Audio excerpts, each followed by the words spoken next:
Ever since I was a young boy, I'd always play by the ancient brook next to my home.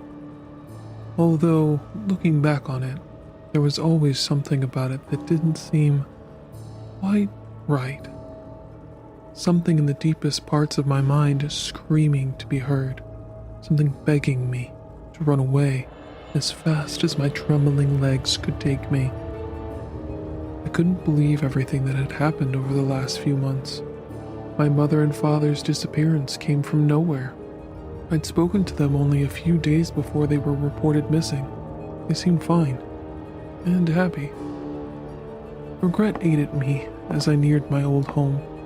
I hadn't gone to the city for work. I just stayed with them, then maybe I could have stopped whatever happened. I didn't. It was too late now. They'd been missing for a while and were presumed dead, leaving me as the sole heir to their estate. It'd been years since I'd been back there, and I'd almost forgotten that feeling. I almost missed that feeling. Now my mother would reassure my childish worries. She's gone now, though, I reminded myself reluctantly. The only one left to tell myself that my fears were ridiculous was myself. I told myself that there couldn't possibly be anything in the water, since it was barely even ankle deep, and I could easily see the bottom. Still, though, something about it refused to leave my mind. Couldn't stop thinking about it while sorting through my parents' abandoned, dust-blanketed belongings. Everything in the decrepit house unnerved me completely.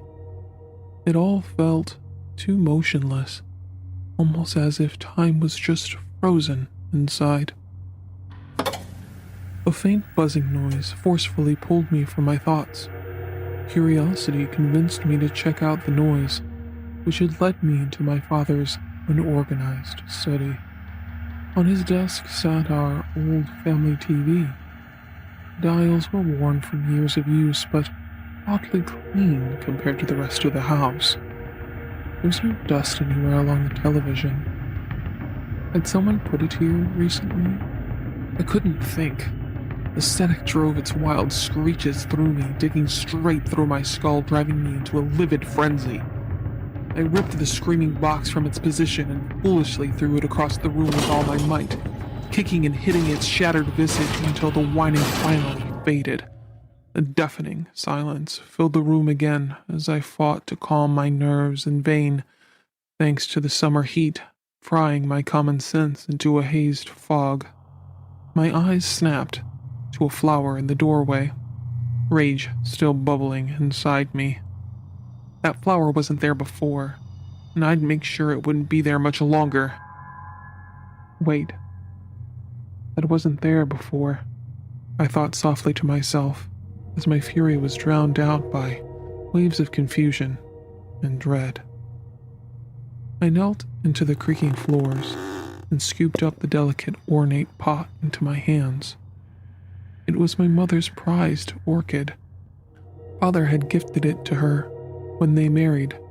She would have never left this behind. Its petals shone a bright golden orange and danced in the gentle breeze like a beautiful fire. It suddenly struck me how odd it was that the orchid was not only alive, but just as pristine as how it was when my mother cared for it. "What happened to you, Mom?" I quietly muttered to myself as I gazed at it, almost hypnotized by its patterns. That's when I heard it. A whisper, barely audible. "Robert." Was someone calling for me? I could have sworn the voice belonged to my mother, but it couldn't be. I waited in hopeful silence for a few moments, waiting for some kind of confirmation, a sign that she might really be alive. Suddenly, there it was again, a little louder. "I love you, Robert." I gawked in disbelief. It was as if my mother was somehow speaking to me through the fiery petals of her beloved orchid. I cried out in joy. "Mother, where have you been? Where are you? Is Father with you?" could swear I heard her giggle at my questions before she responded, barely above a whisper. Come to the brook where we played when you were little. We can discuss everything there. I carried the decorated pot in my arms like it was a child and clumsily ran to the old brook, my juvenile heart skipping beats at the prospect of being reunited with my parents. I reached the brook and flung my head around, desperately scanning for any sign of them as I called out for them. Mother, Father, I'm here, please. Where are you? Both of my parents replied this time as I stepped closer to the water's edge. The setting sun twisted the flowing water into a sickening shade of crimson red. My mother spoke at a reasonable volume now, as if she was standing right next to me. I'm here, my sweet child. My darling boy, we are here with you. Step to the water. I'm so proud of you, son. Come now, join us in the water, won't you? His stern voice was softer than I'd remembered, but I could still tell that his asking me to join them was not really a question. I did as they asked, putting my mother's flower gently by my feet and stepping into the ankle-deep water. I cautiously watched the water lapping at the edges of the flower pot for a moment, before turning to the deepest part of the brook.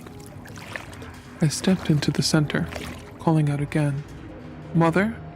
Father? I can't see you. Is this a joke? I stood there, waiting, but there was no response this time.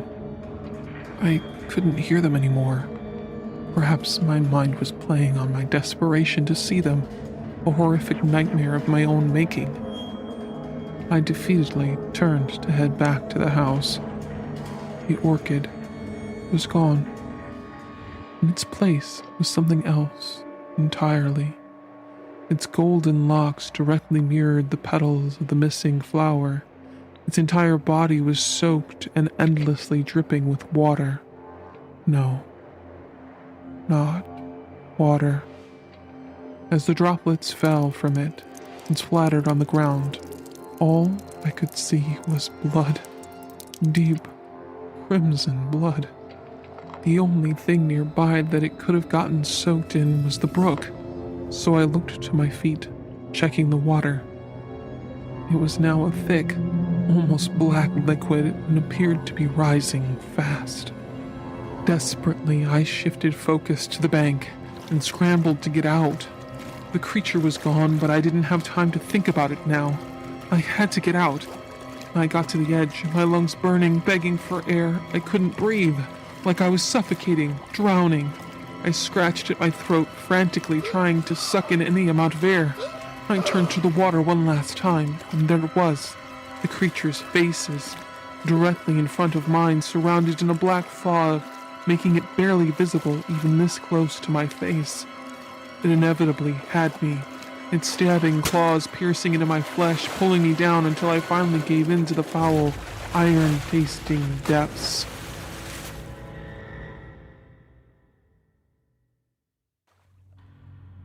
So, dear listener, if you are hearing my story, you likely already know the brook I'm speaking of.